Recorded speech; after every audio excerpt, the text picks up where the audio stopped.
Dreamers, and welcome back to my channel. If you're new here, welcome. My name is Royce. I'm a painter, sculptor, and a collector. Today is going to be a very special episode. I am going to be sharing with you my favorite Imagineers, some that I worked with, some that I truly just idolize and really inspired me to go into theme park design. And these aren't going to be in any particular order, but I'm going to save my favorite for last. And this was kind of a really hard list because there are just so many Imagineers that not a lot of people get to see. For instance, in the Anaheim office, mainly you only will see Kim, but there are 30 Imagineers that work under her that are art directors that are extremely talented, that have been there 20, 30, 40 years as well, that will never see the camera. And it's kind of sad because I feel like everybody deserves that time in the sun and in the spotlight. So it's kind of weird sometimes when I think about, and I get asked a lot, well, have you worked with these people? And so many people just don't know. Yes, I've worked with some of the amazing people. I've met so many legends now, and they're great, but there's so many people that I have worked with in the day-to-day that are just as equally amazing and talented that I wish got the time in the sun. But today, let's review my favorite Imagineers.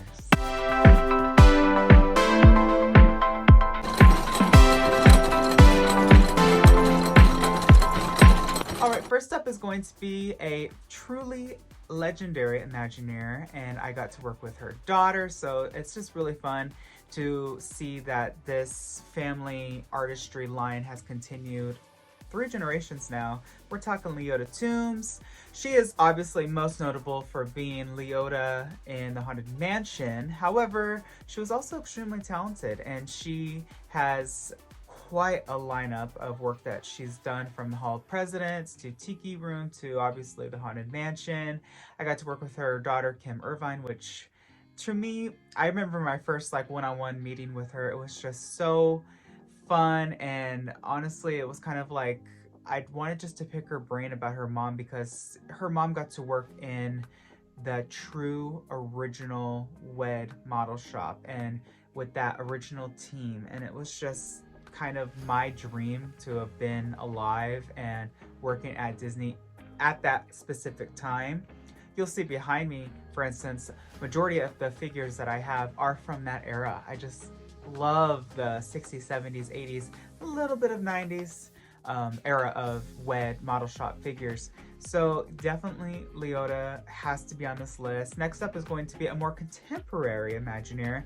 I met him, I think, 2 times. He really was kind of like in passing, always busy, always had a million people around him. So talented. I'm talking Joe Rohde. Joe obviously is probably most notable and famous for his work on Disney's Animal Kingdom as a whole. He definitely was the mastermind behind that entire project. However, like I said, there are going to be 50 to 100 Imagineers that helped him, but he is the face behind Disney's Animal Kingdom, and he has just done so much for Disney. I mean, we're talking Flight of Passage, which Pandora in itself is just stunning. Expedition Everest, which is also amazing. All of these just beautiful to earth attractions that really just hone you in on nature and climate change and animals. Who doesn't love animals, right? Who doesn't love the zoo? So I think that Joe, Gardens of the Galaxy, another amazing attraction. He's just done so much, and he's extremely talented. So sad to see him go, and it's always interesting when Imagineers retire and then they go get another job. They didn't retire, but that's a whole nother story. Next up is going to be Harriet Burns. Now, Harriet was an original WED Imagineer. She was a figure finisher, and that's kind of where I started when I first got my first art role at Disney. And figure finishing is really cool because we have a lot of old notes, and I would see her handwritten notes in the SQS folders at Disney, and really just examined and saw even some photos of how she did things, and it really just taught me how to fur, how to feather, how to paint. And she was just a woman of so many talents. I remember sitting down one time at Imagineering with Kevin Rafferty, and I told him, how was it when you first started? And he said he remembers Harriet with this big fur like scarf on in the model shop with all this blush, and she taught him a lot of what he knew. And that's one thing that I just love, that tribal knowledge that's continuously being passed down from Imagineer to Imagineer. I was taught so much from so many amazingly talented people, and Harriet's notes were both very entertaining from like a, oh my gosh, she wrote this, and very educational in terms of practicality and applying it to my creative process. Next is going to be an Imagineer that needs absolutely no introduction. We are talking Mr. Baxter. Tony, oh gosh. Tony is a great guy. I've had the opportunity to meet him, and Tony is just a modern day dreams come true guy, right? I mean, he started scooping ice cream in the park, and look how successful he became. He is truly the embodiment of what an Imagineer should be. He definitely, I feel, just understood the process of an attraction and all the elements that goes into it, from lighting to sound to animatronics, obviously, to the set design. He had an amazing mentor, Claude Coates, who worked with Walt on a lot of the opening day attractions as well as Pirates of the Caribbean.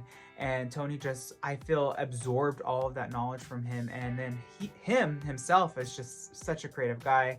He's definitely the embodiment of what a lot of people know today as an Imagineer.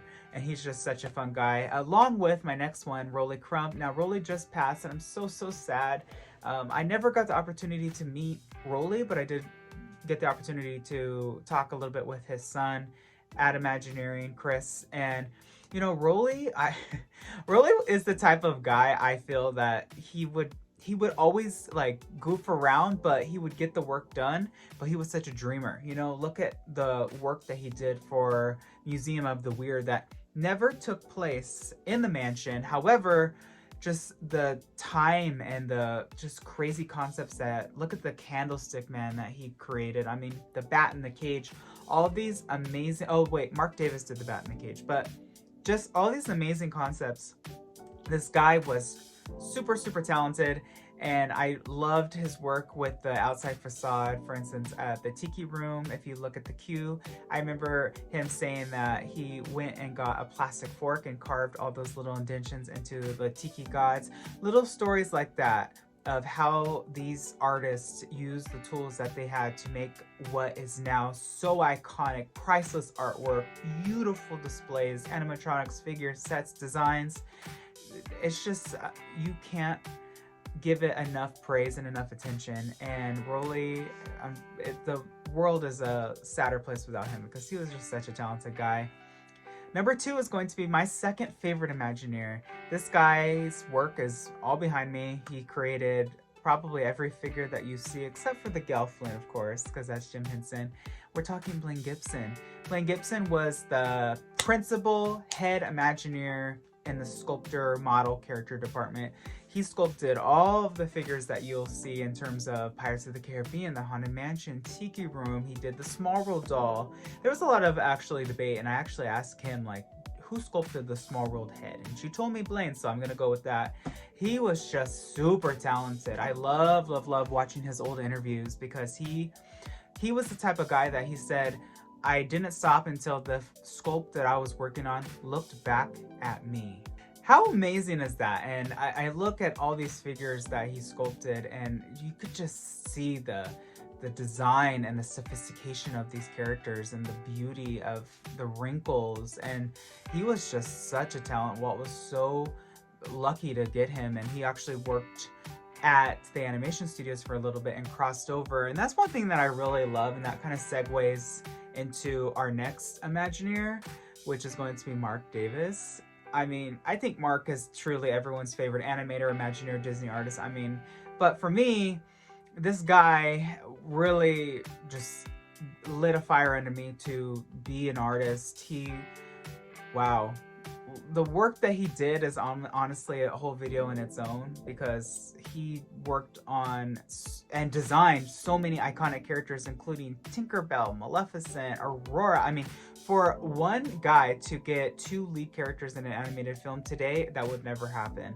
But Walt knew that he was talented enough to do it, and look at what he did. He also did Alice. I mean, this Cruella. I think Cruella was his last character before he went over to WED. And when he was at WED, I mean,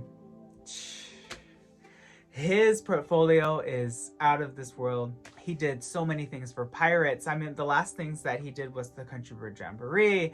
I mean, all of these characters that he designed, the man had an eye for character. That is something that nobody could ever dispute. He knew how to design a character, how to place them, how to put them in a set, even nature in itself. If you look at Rivers of America, a lot of unused concept art, the just fun gags that he did. I mean, even with the country bears, putting them in so many fun outfits. He did a really fun gag with 2 raccoons and a skunk balancing on this log, which, by the way, the skunk was installed in the 2017 refurb, and the skunk sunk, so that's why it was just 2 raccoons hanging out there for a little bit. And they did replace the skunk with another new skunk, but that original skunk is still in the ground under the water somewhere. Just so everyone knows.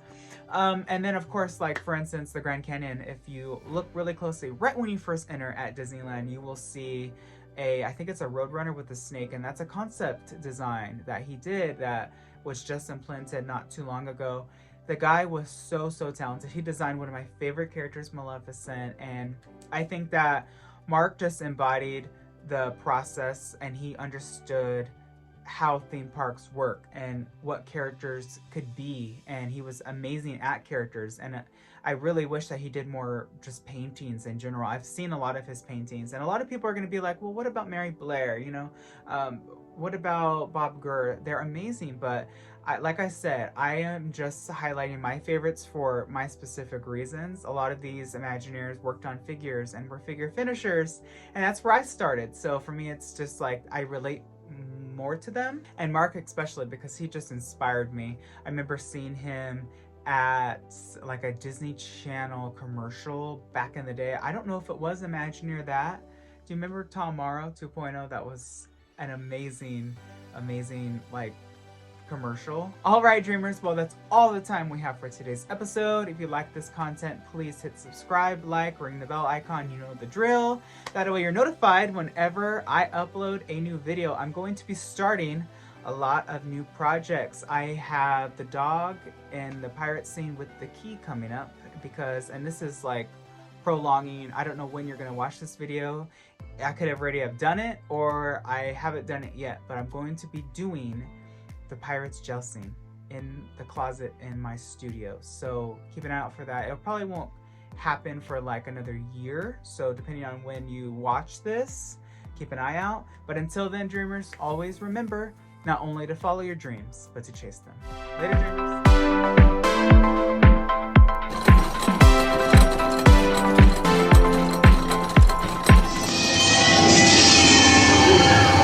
And witches, wherever you dwell, give us a hint by ringing the bell.